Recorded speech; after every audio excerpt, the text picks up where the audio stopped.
अस्सलाम वालेकुम, welcome back to my channel yes academy. तो आज हम करने वाले हैं बहुत ही ज्यादा डिटेल वीडियो कि आज हमने फॉर्म फिल करना सीखना है कि हम इनरोलमेंट का फॉर्म कैसे फिल कर सकते हैं। उसके साथ साथ ये जो छोटे मोटे टॉपिक्स आपके जो मोस्ट फ्रीक्वेंट क्वेश्चंस आ रहे हैं मेरे पास, वो भी मैं आपको यहाँ पे आंसर करने वाली हूँ। चलते हैं वीडियो को स्टार्ट करते हैं। सबसे पहली बात कि ऑनलाइन इनरोलमेंट फॉर्म आ चुके हैं, ऑनलाइन इनरोलमेंट फॉर्म्स आ चुके हैं 22 नवंबर से 22 दिसंबर तक आपके पास डेट है। इसमें आपने सबमिट कराना है, ठीक है। और इसका प्रोसेस आज हम डिस्कस करने वाले हैं। जिन बच्चों ने पिछली वीडियो नहीं देखी, काइंडली वो भी वीडियो देख लें, क्योंकि उसके अंदर बहुत ज्यादा ऐसी चीजों को इन्फॉर्मेशन को डिस्कस किया गया है जो कि मैं इस वीडियो में नहीं बताऊंगी, ठीक है। तो आप उस वीडियो को देखें, उसके बाद आप ये वाली वीडियो वॉच करिएगा। वीडियो को पूरा देखिएगा, वीडियो को स्किप नहीं कीजिएगा, क्योंकि इसके अंदर हम बहुत ज्यादा इंपॉर्टेंट काम करने वाले हैं जो कि है how to fill the form, ठीक है। क्लास 11 का इनरोलमेंट फॉर्म आ चुका है, साइंस और जनरल ग्रुप दोनों के लिए आ चुका है। और देखेंगे हम कि कैसे हमने इसको फिल करना है, क्या फर्क होता है उनके लिए, क्योंकि प्री इंजीनियरिंग का, कॉमर्स का, आर्ट्स का, कंप्यूटर साइंस का, प्री मेडिकल का, हर किसी का फॉर्म जो है वो डिफरेंट होता है और फिल होने के बाद सबमिट होता है, ठीक है। तो आप जो है यहाँ पे सीखेंगे कैसे फिल करना है। उसके अलावा हम यहाँ पे प्रोसेस को डिस्कस करने के साथ साथ यहाँ पे मैं आपको दोबारा बता दूं, क्लास 11 के ऑनलाइन फॉर्म्स आ चुके हैं बोथ ग्रुप्स के, ठीक है। हाउ टू फिल हम यहाँ पे देखने वाले हैं। एनरोलमेंट फॉर्म कहाँ से मिलेगा ये मैंने आपको ऑलरेडी पिछली वीडियो में बता दिया था। उसकी वेबसाइट वगैरह भी डिस्कस की थी हमने कि पिछले बोर्ड में और इस बोर्ड में क्या फर्क है, कौन सी वेबसाइट पे जाना है। तो चलते हैं वीडियो को स्टार्ट करते हैं कैसे फिल करना। तो सबसे पहले आपने लिखना है www. इस तरह से आपकी इंटर की वेबसाइट आ गई, ठीक है, इंटर बोर्ड की। और मैंने आपको बताया था कि आपका जो बोर्ड है वो चेंज हो चुका है, आपकी वेबसाइट जो है वो चेंज हो चुकी है। जिन्होंने मेरी पिछली वीडियो नहीं देखी प्लीज वो भी देखें, ताकि आपका जो कॉन्सेप्ट है वो क्लियर हो जाए। अब हम चलते हैं इंटर बोर्ड की ये वाली वेबसाइट पे। जैसे ही हम क्लिक करेंगे तो ये हमारे पास इंटर बोर्ड की ऑफिशियल वेबसाइट आ गई। अब फर्स्ट में हमारे पास आ रहा है इंस्ट्रक्शन टू स्टूडेंट्स। जिन्होंने ये इंस्ट्रक्शन पढ़नी है वो पढ़ सकते हैं। बाकी सारी चीजें मैं ऑलरेडी डिटेल में बता चुकी हूँ पिछली वीडियोज में, तो उनको, जिन बच्चों ने ये वीडियो देखी है, पिछली वीडियोस देखी हैं, तो उनको ये पढ़ने की नीड नहीं है। आगे चलते हैं स्टूडेंट एक्सेस इनरोलमेंट फॉर्म, ठीक है। तो ये आपने इनरोलमेंट फॉर्म जो है वो इस पे क्लिक कर दिया सेकंड ऑप्शन पे, और हमारे पास ये फॉर्म खुद। आपका जो इंटरनेट है वो अच्छा होना लाजमी है, ठीक है, बीच में ड्रॉप ना हो, क्योंकि आपको बार बार रिफ्रेश करना पड़ता है। फिर आगे इंटर बोर्ड की वेबसाइट, ठीक है। अब आपका अगर यहाँ पे ऑलरेडी अकाउंट है तो आप डायरेक्ट लॉग इन कर सकते हैं, लेकिन मैं आपको क्योंकि सिखा रही हूँ तो यहाँ पे मैं आपको सिखाऊंगी रजिस्टर एज अ न्यू, ठीक है। तो आप यहाँ पे सबसे पहले रजिस्टर एज न्यू पे करेंगे। यहाँ पे आपने अपना पहले आईडी और फॉर्म बनाना है, ठीक है। तो इसको हम फिल करते हैं। ये हमारे पास रजिस्टर एज अ न्यू आ गया। अगर आपका अकाउंट ऑलरेडी बना हुआ है तो आप डायरेक्ट ईमेल डाल के, पासवर्ड डाल के आप इसको लॉग इन कर सकते हैं, आपके पास डायरेक्ट इनरोलमेंट आ जाएगा। जिन बच्चों के पास ये वाला अकाउंट नहीं है, वेबसाइट का अकाउंट नहीं है, यहाँ पे मैं आपको सिखा देती हूँ। रजिस्टर एज अ न्यू करते हैं। रजिस्टर एज अ न्यू करने के बाद हमारे पास ये कुछ फॉर्म खुल गया। अब आपने यहाँ पे अपना नाम डालना है, वही नाम डालना है जो आपके डॉक्यूमेंटेशन में लिखा हुआ है। स्पेलिंग का बहुत ध्यान रखना है। कुछ बच्चों की स्पेलिंग में काफी ज्यादा डिफरेंस आता है, कुछ वो लिखते कुछ और है और डॉक्यूमेंटेशन में जो है आई और ई का बहुत ज्यादा फर्क आ रहा होता है। तो आपने ये ध्यान रखना है कि आपके डॉक्यूमेंट्स में कौन सी स्पेलिंग लिखी हुई है। ये फिल करने के बाद नेक्स्ट हमारे पास आ रहा है डेट ऑफ बर्थ। अब आपसे सबसे पहले ये पूछेगा कि किस डेट पे आप, मतलब कौन सी डेट थी डेट ऑफ बर्थ की। तो पहले आप जब क्लिक करेंगे तो आपने डेट सिलेक्ट करनी है। दोबारा क्लिक करेंगे तो आपसे मंथ पूछेगा। थर्ड टाइम जब आप इस पे क्लिक करेंगे तो आपसे ईयर पूछेगा। जिन बच्चों का ईयर डिफरेंस आ रहा हो, लाइक अभी यहाँ पे जैसे 2009 आ रहा है, तो आप इस पे दोबारा क्लिक करेंगे तो ये आपको और ऑप्शन दे देगा। इस तरह से आप अपना ईयर सिलेक्ट कर सकते हैं। ईयर सिलेक्ट करने के बाद अब आपके पास फोन नंबर पूछ रहा है। सेल नंबर आपने वही देना है जो आपके इस्तेमाल में हो। अगर वो लोग कॉल करें तो आप उसे रिसीव कर लें। एक्टिव फोन नंबर देना है, ठीक है।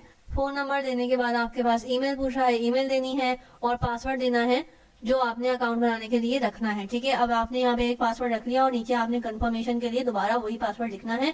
इस अकाउंट का पासवर्ड नया हो, जैसे आप अपना इंस्टाग्राम वगैरह बनाते हो तो उस पर आप ईमेल देते हो अपनी और पासवर्ड रखते हो इंस्टाग्राम के लिए, तो इसी तरह से आपने यहाँ पे भी अलग पासवर्ड रखना है। अपना ईमेल वाला पासवर्ड यहाँ नहीं डालना। और उसके बाद आपके पास ये आएंगी थोड़ी सी चीजें। इसके अंदर आपके पास टैक्स होगा और हो सकता है डिजिट भी दिए हुए हो, तो आपने इसको केयरफुली पढ़ना है।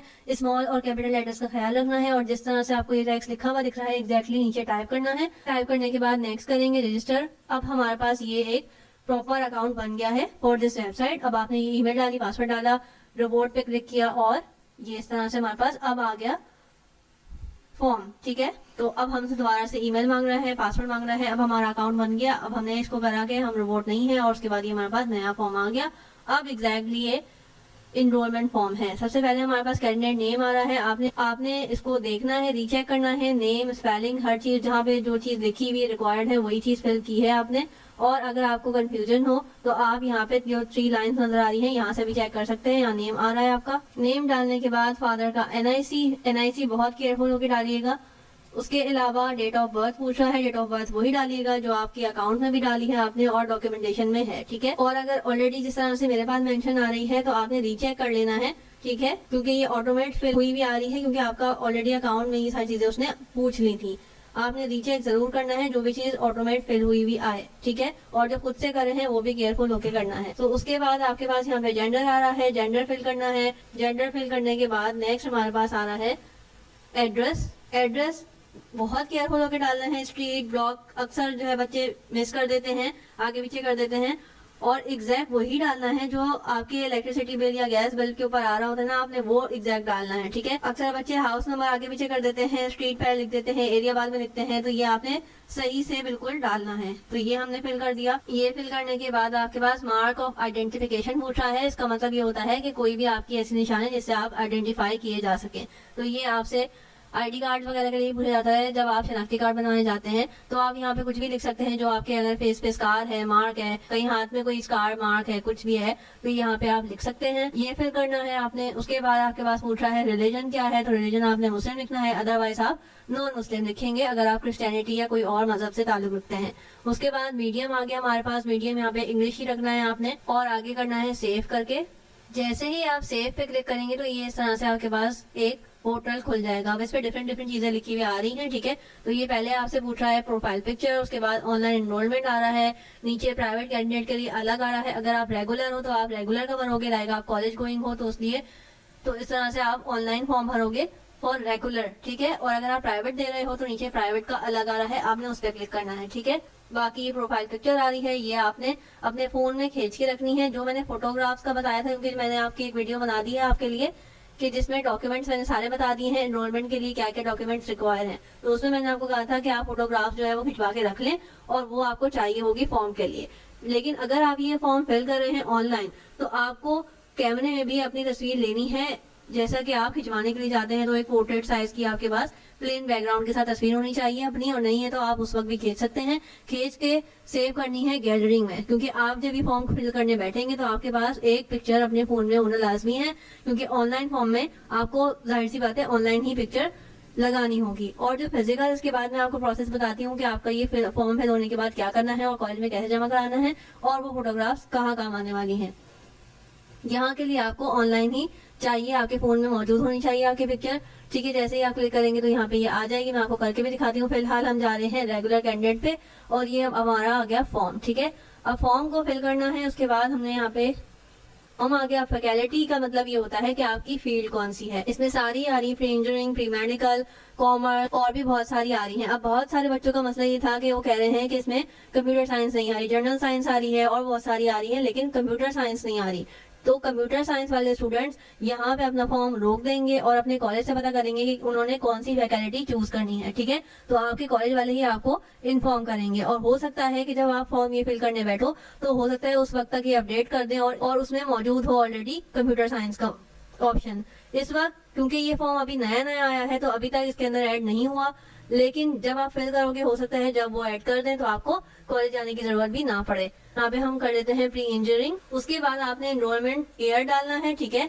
एनरोलमेंट ईयर डालने के बाद ये आपसे पूछ रहा है कॉलेज, कि आपका कॉलेज कौन सा है। कॉलेज बहुत ध्यान से फिल करना, एरिया भी डिफरेंट होते हैं, कैंपस डिफरेंट होते हैं, तो ये आपने चेक करके डालना है। और सारे ही ऑलमोस्ट गवर्नमेंट कॉलेजेस के नाम गवर्नमेंट डिग्री से ही शुरू हो रहे होते हैं, तो वो भी आपने देख के डालनी है।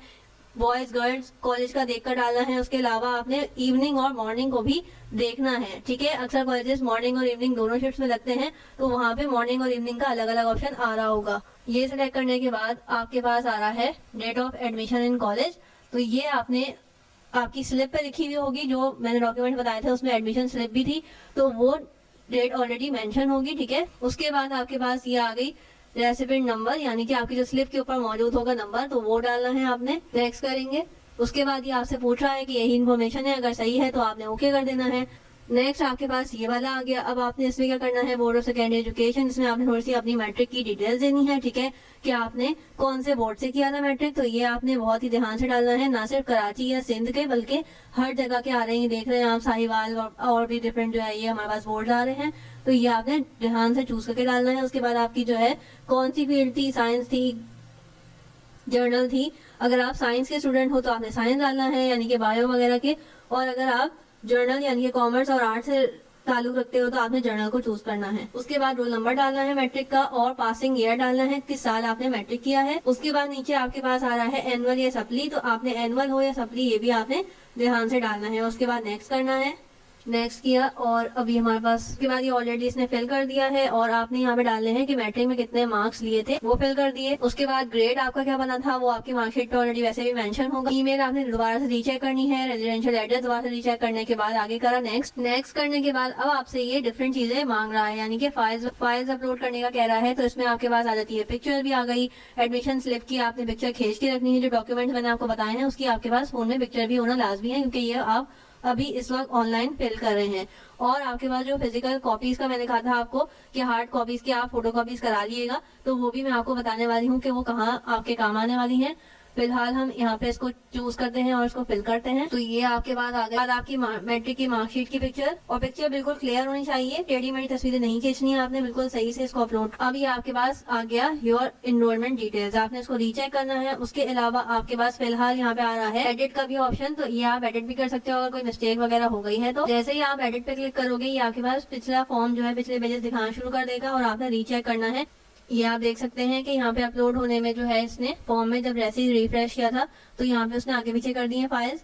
कैंडिडेट इमेज की जगह हमारी मार्कशीट दे रहा है, तो हमने इसको दोबारा से सही कर दिया, ठीक है। उसके बाद आपने रीचेक करा और अब आप इसको आगे नेक्स्ट कर सकते हो। बाकी सारी इन्फॉर्मेशन आपने चेक कर ली। फिलहाल यहाँ पे जो आ रहा है पेंडिंग अप्रूवल फ्रॉम कॉलेज, ठीक है। तो ये एनरोलमेंट का जिस वक्त स्टेटस आ रहा है यानी कि आपका जो फॉर्म है इस वक्त कॉलेज से अप्रूव नहीं हुआ, जैसे ही ये अप्रूव हो जाएगा तो आपका स्टेटस जो है वो चेंज हो जाएगा। फिलहाल ये रेड में लिखा हुआ है, इसका मतलब ये अप्रूव नहीं हुआ। ये आप फॉर्म इसको आप जो है सेव कर सकते हो, उसको पीडीएफ में भी अपने पास सेव कर सकते हो और शेयर भी कर सकते हो। फिलहाल आपने क्या करना है, इसको पीडीएफ बना के अपने पास सेव करना है, या आप व्हाट्सएप वगैरह पे किसी के पास शेयर कर दो घर में किसी के पास, कि आपके पास ये सेव हो जाए। उसके अलावा आपने इसको पीडीएफ बनाने के बाद पीडीएफ बना लेनी है। ये फॉर्म हो गया आपके पास, और जैसे ही आपने ये पीडीएफ पे क्लिक किया तो ये आपका जो फॉर्म है वो पीडीएफ की तरह से ये सॉल्व कर दिया उसने। ये देख सकते हैं आप कि ये पीडीएफ की फॉर्म में जो है वो सेव हो चुका है। ये आप स्क्रॉल डाउन करते जाएंगे आपकी सारी चीजें आती जाएंगी, ठीक है। तो ये आपने सेव करना है, और इसी फॉर्म को फोटोकॉपी भी करवाना है। वो क्यों करवाना है वो भी मैं आपको बताती चलूं कि ये आपने जब फोटोकॉपी कराना है तो यही फॉर्म आपका जो है वो कॉलेज में सबमिट होगा, ठीक है। ये ऑनलाइन फिल करना है लेकिन सबमिट आपका कॉलेज में होगा। आपने फिजिकल कॉपीज को इसको ये फॉर्म फिल करने के बाद फोटोकॉपी करानी है। फोटोकॉपी कराने के बाद जहाँ आपकी पिक्चर रिक्वायर्ड है वहाँ आपने पिक्चर लगानी है और अपने कॉलेज में सबमिट करवाना है जिस डेट पे आपकी सबमिशन है, क्योंकि प्री इंजीनियरिंग की प्री मेडिकल की हर किसी फील्ड की सबमिशन अलग अलग दिन होती है, तो आपने उसी दिन जाके इसको फिल कराना है। आई रियली होप सो कि आपको ये वीडियो हेल्पफुल रहेगी। अल्लाह हाफिज।